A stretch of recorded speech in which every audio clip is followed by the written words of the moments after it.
Un podcast de Joaquín Chimbo.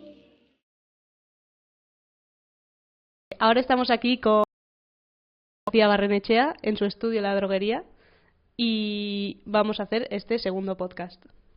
Vale, empezando con la pregunta de ¿a qué te dedicas?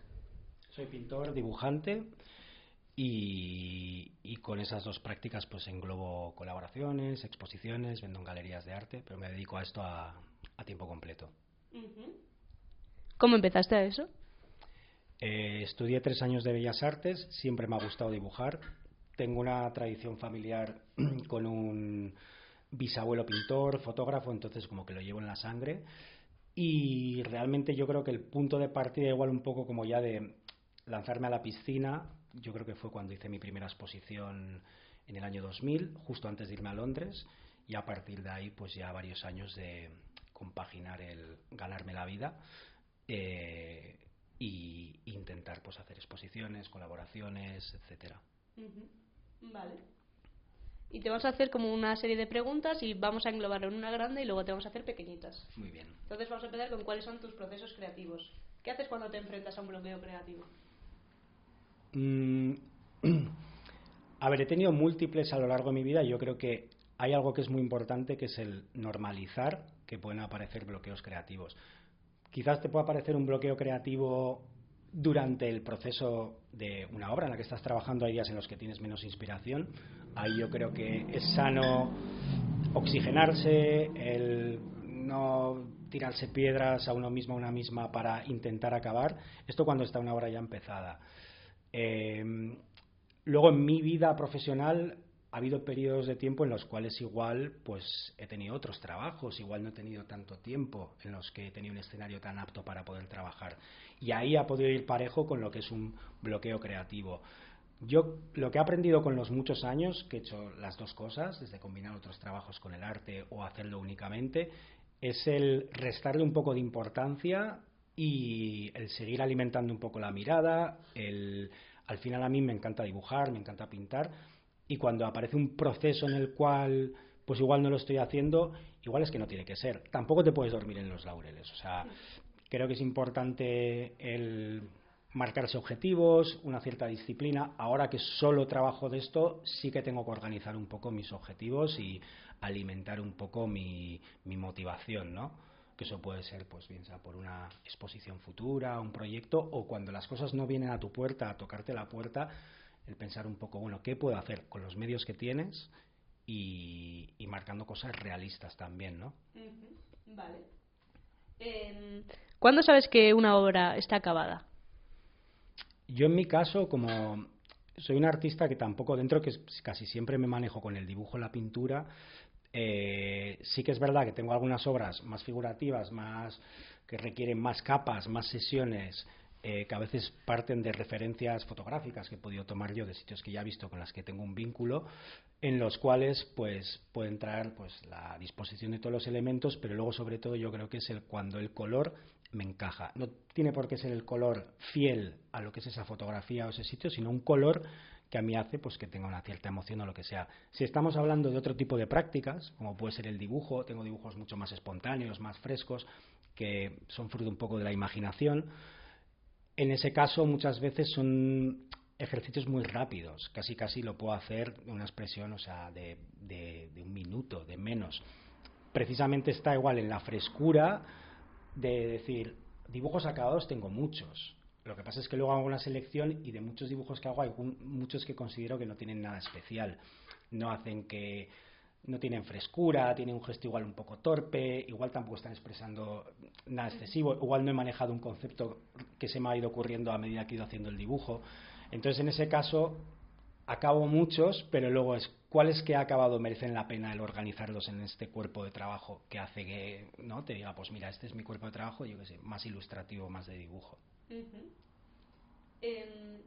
¿Cuál es la parte menos visible pero más importante de tu proceso? A ver, yo creo que la parte un poco más quizás es la asociación de ideas. O sea, insisto que como tengo un cuerpo, siempre he manejado como diferentes como temáticas, cosas igual con las que he repetido y repetido. Quizás la parte que conecta más igual con mi imaginación, personajes que se me han ocurrido, ¿no? Un poco, pues yo qué sé, el perro enchufe, o a raíz de ahí me surgieron un montón de ideas para una exposición que vino, o sea, hay un montón de asociaciones que incluso para mí mismo tengo como que analizar y mirar y decir, joder, ¿en qué momento se me ocurre esto? Porque tiras de estímulos, de observación, de imaginación, de poner un contexto. No piensas voy a hacer 24 dibujos de este formato A3 y los voy a hacer en tinta negra, sino que van surgiendo como ideas. Entonces, ese propio proceso que yo creo que incluso ni yo soy consciente, a veces miro y digo, ¿cómo se me ocurrió esto? Pues yo creo que esa parte no es visible. Llevo ahora un tiempo en el que con mi nueva página web estoy haciendo una selección de mi propio trabajo, porque todos los dibujos ni parece que aguantan el tiempo, ni me parece que son tan buenos. Entonces, sí que quizás hay un ejercicio que es el de decidir qué es lo que pongo en mi página web o en mi portfolio, de todo lo que he hecho. Voy, a medida que voy creciendo y voy aprendiendo a mirar mi propio trabajo, quitando igual algunas cosas, es decir, esto no, igual incluso con algunos dibujos que igual creo que pueden alimentarse de tener una explicación. Y sí que a veces me tomo ese tiempo de decir, ¿cómo puedo explicar esto? Entonces ha habido como un momento como reflexivo de dibujar, y luego a eso mismo que hubo una época en la que le ponía sin título muchas obras, pero luego con determinadas obras empecé a completarlos con el título. El título era como una doble lectura, y luego el darle como una cierta explicación a mí me hace también el como entender un poco o esforzarme un poco en intentar explicar algunas cosas que creo que con explicación funcionan mejor. Hay algunas cosas que no les se pueden explicar. Cuando me dicen, ¿y tú qué haces? Digo, pues ven y venlo. O sea, si yo te explico un paisaje o un dibujo que igual es una idea que le ha transmitido con cierta gracia, con humor, con, yo que sé, una figura, y te digo, te puedo explicar de qué manera lo he hecho, el tamaño que tiene, la técnica y todo, pero hay cosas que es mejor como que se vean. No sé si te he contestado bien la pregunta. Sí. ¿Nos puedes decir tu página web para luego ponerlo? Es www.ikergarciabarrenechea.com. Vale, perfecto. Lo pondremos luego por abajo. Muy bien. Vale, y te vamos a preguntar, ¿cómo ha evolucionado tu técnica? A ver, yo vengo del dibujo.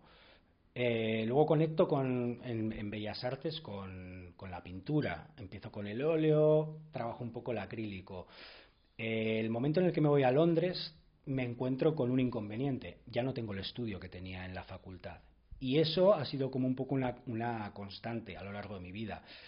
Ahora tengo un estudio en el cual me manejo bien, pero las épocas en las que no he tenido ni el espacio, ni las condiciones, ni el tiempo, Londres es una ciudad carísima, pues he tenido que ajustar un poco mis medios. Desde haber hecho una transición de pintar en óleo a pintar en acrílico, porque no me podía permitir estar en un mismo ambiente con disolventes, pues más que fuesen inodoros, etcétera. Tener obras que igual estaban húmedas y que por humedades y cosas secaban. O sea, al final el diferenciar, el tener mi casa y mi estudio, pues ha podido condicionar el que trabaje en acrílico. Tengo infinidad de dibujos con rotulador en tinta en blanco y negro en formato A3.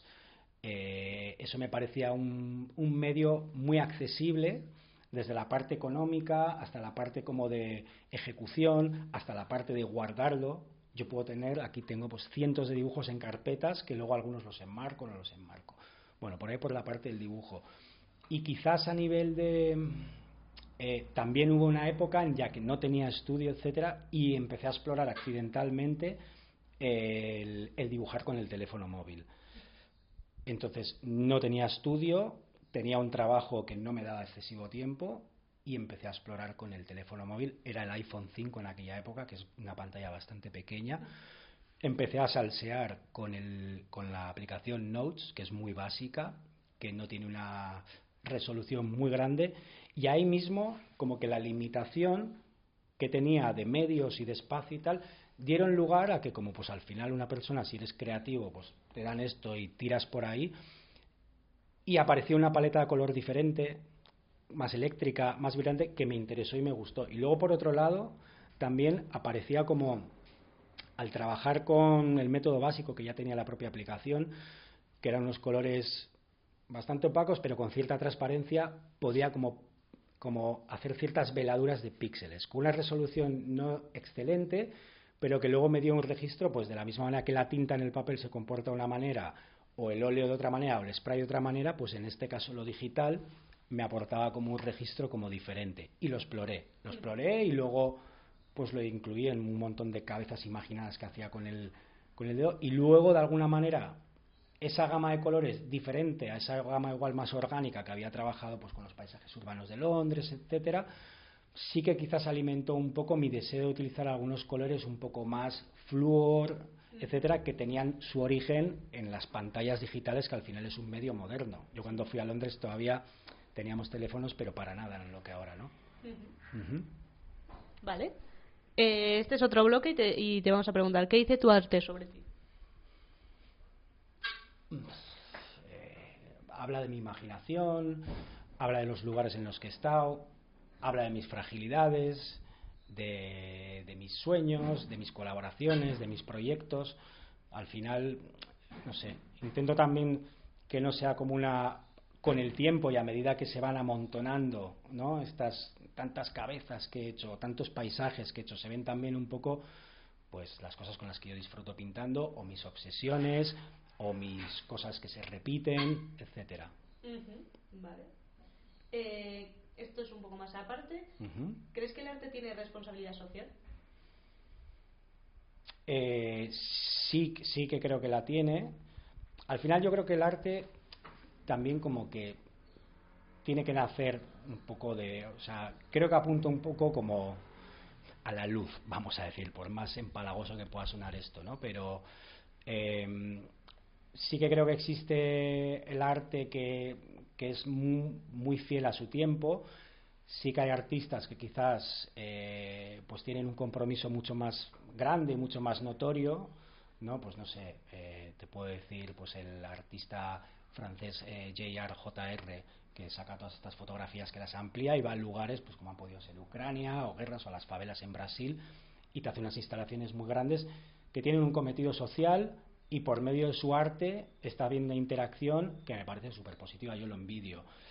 Cuando hablas un poco más desde la privacidad del estudio del artista, el pintor, la pintora que hace y luego tiene que llegar a ese punto de vender eso para poder vivir, etcétera, bueno, pues ahí entras un poco en el qué vas a pintar para satisfacer un mercado, para vivir de ello, y etcétera. Quizás alguien que tiene un trabajo como, pues no sé, como ilustrador para un medio de comunicación en el cual todos los días tiene que hacer un ejercicio de análisis político, de sociedad, y de alguna manera lo refleja y aparece como, bueno, esa reflexión que lleva al lector pues como a revisar un poco lo que está ocurriendo, y a veces con una imagen pues hacerles precisamente eso, reflexionar. Entonces sí que creo que lo tiene. Luego están los artistas que hacen puramente obras que son como muy autobiográficas o como que son muy de unos parámetros muy de estética, pero sí que creo que está como muy vinculada a lo que somos los humanos, y en esta especie de red en la que vivimos, que es las sociedades muy diferentes en diferentes lugares del mundo.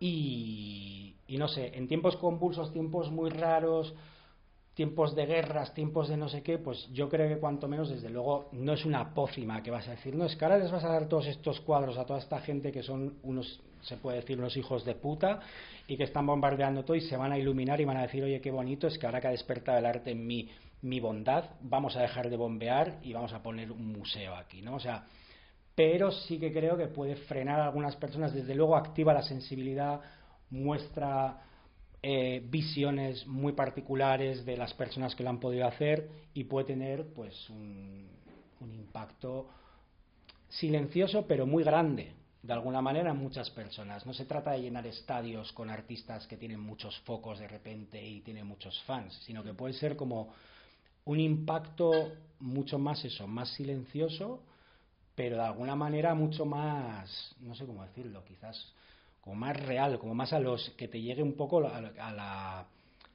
los cimientos un poco de lo que representas o lo que eres, ¿no?, como persona. ¿Hay algún tema recurrente en tu obra?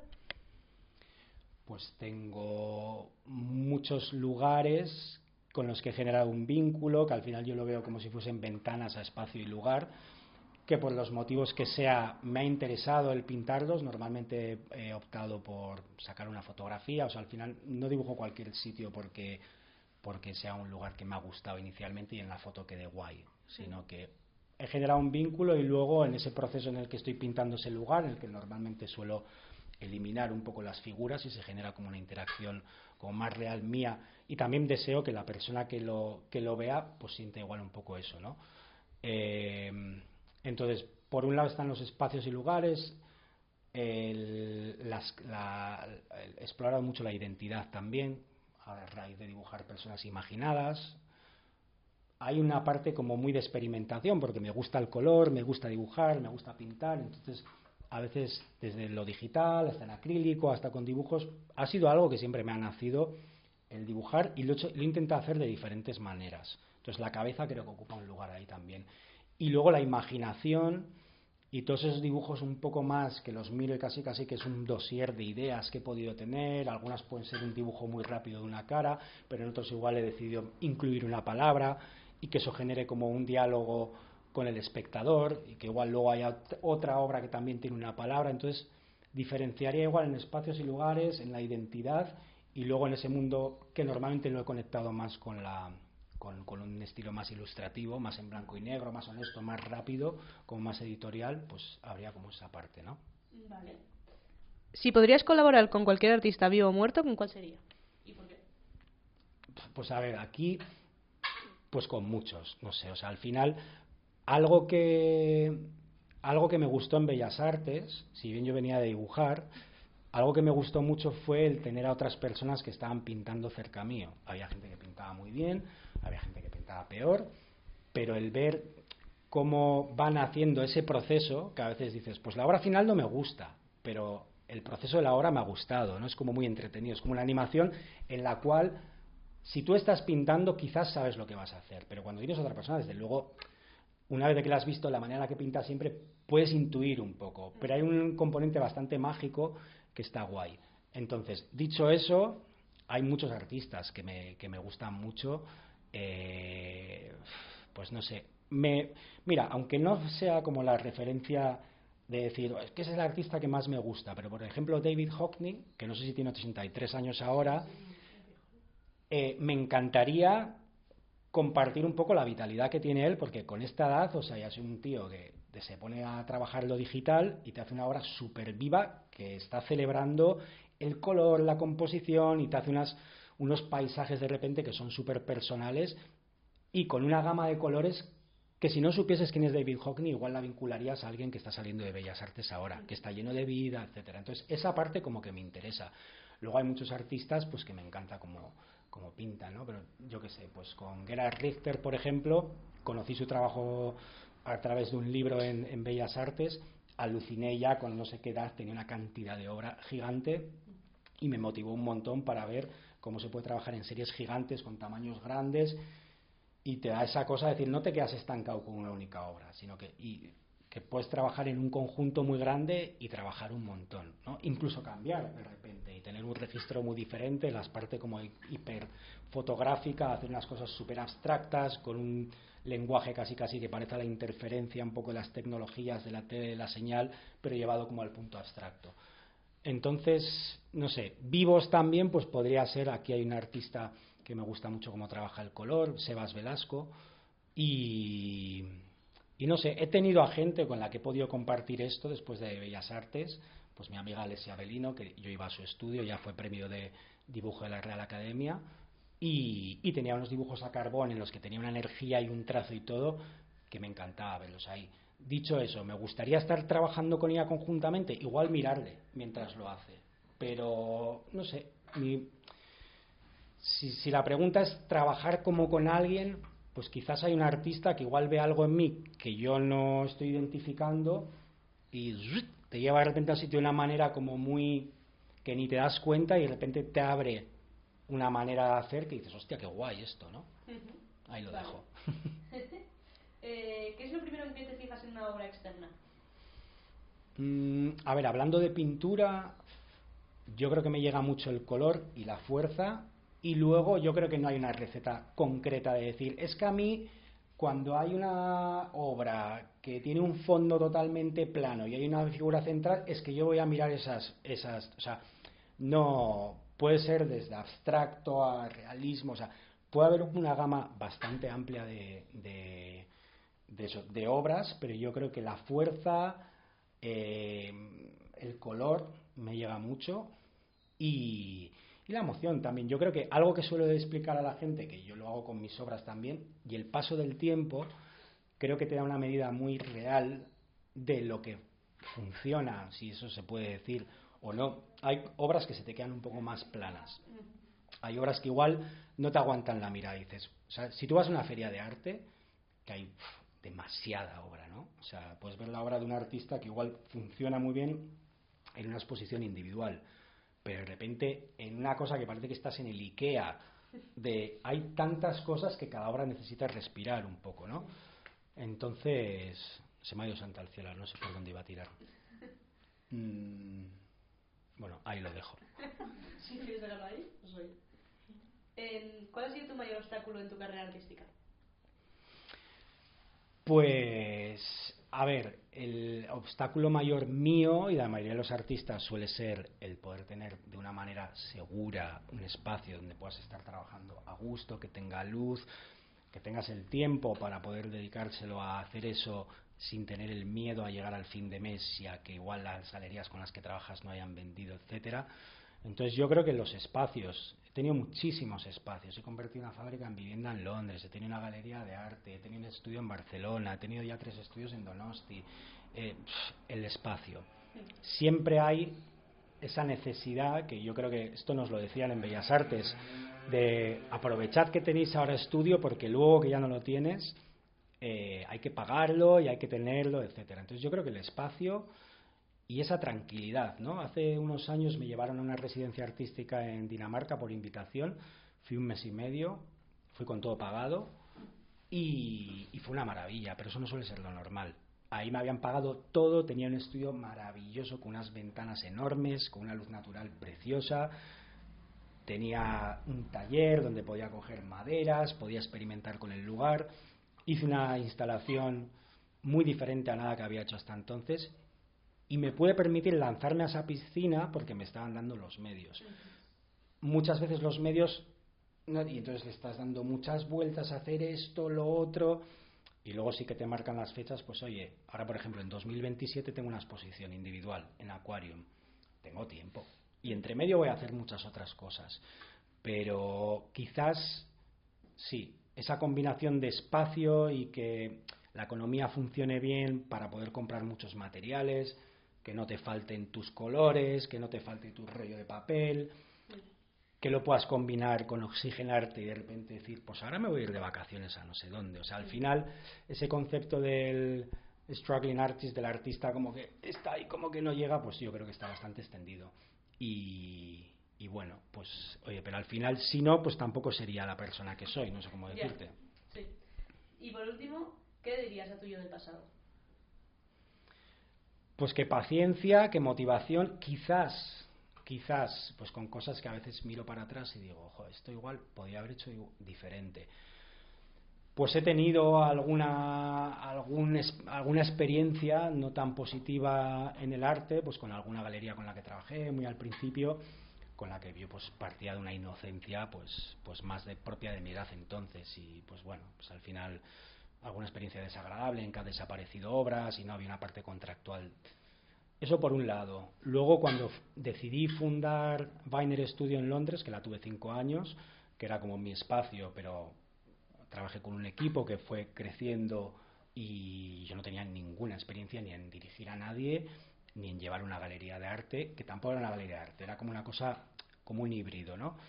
Y ahí sí que quizás me hubiese dicho, métete a hacer unas prácticas o en algún sitio que ya tenga un formato que funcione para aprender. Antes yo ahí me lancé y aprendí muchísimo, pero jolín, igual le hubiese dicho, ojo, pues haberme metido en algo pues para aprender de los que ya saben hacer, para observar qué es lo que más me funciona, qué es lo que más me gusta y a partir de ahí igual hacer todo con mejor letra.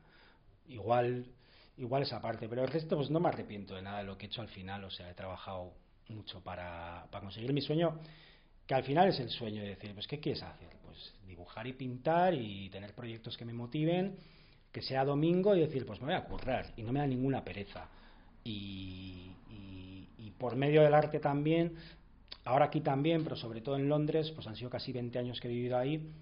A través de mi pasión he conocido a gente que compartían esa pasión por la pintura, por el cine, por tal, y he hecho grandes amigos y amigas. Entonces, y muchos con unos inconvenientes y con unas experiencias bastante parecidas a las que he podido tener yo. Entonces, no, a mí yo del pasado no le diría, oye, haz todo esto mejor, que así te quitas a todos estos que vas a conocer por el camino y te va a ir guay y vas a tener tu estudio y tal, pero a todos estos no los conoces. O sea, forma parte de toda esa experiencia vital que he tenido y que, vamos, hubiese hecho lo mismo, yo creo. Alguna cosa espero que mejor. Bueno, pues ya estaría todo. Muchísimas gracias por colaborar Pues a con vosotras. nosotras y ya está. Muy bien.